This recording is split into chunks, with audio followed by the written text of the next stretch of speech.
नाशिकच्या नांदगाव बाजार समितीमध्ये शेतमाल विकल्यानंतर शेतकऱ्यांना अवघ्या 2 तासात रोख पैसे मिळतात। नाशिक जिल्ह्यात हा उपक्रम राबवणारी नांदगाव बाजार समिती ही एकमेव ठरलेली आहे।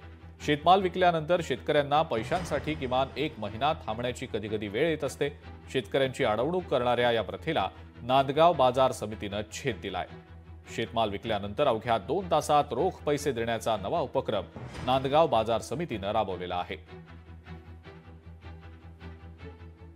आम्ही तर कांदा आणि मका शेतमाल खरेदी करतो आणि त्याचं पेमेंट पहिले आम्ही यापूर्वी खाळ्यावर करायचो।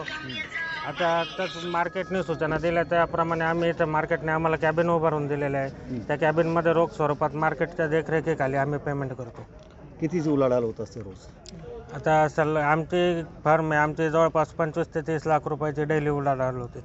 अशा कमीत कमी 20 फर्म। आता माल विकल्यापासून आम्हाला रोख पैसे भेटले। इथं माल विकल्यानंतर 2 तासात पैसे लगेच अवेलेबल होते। सचिव साहेबांना आम्हाला चांगला प्रतिसाद दिला, त्याबद्दल आम्ही त्यांचे मनापासून आभार। या प्रशासनाने बाजार समितीच्या कार्यालय आवारातच व्यापारी वर्गासाठी शेतकरी पेमेंट वाटपासाठी कॅबिन उभारून दिलेले आहे। जवळजवळ 20 कॅबिन उभारून दिलेले आहेत। अशाच प्रकारच्या कॅबिन ह्या बोलठाण उपबाजार समितीमध्ये सुद्धा उभारून दिलेले आहे। त्याच्यामुळे नांदगाव बाजार समितीच्या उपबाजारासह सर्वच यार्डवर रोख स्वरूपामध्ये शेतकऱ्याला पेमेंट अदा केले जाते। लोकशाही मराठी ऐका, पहा, जागरूक रहा।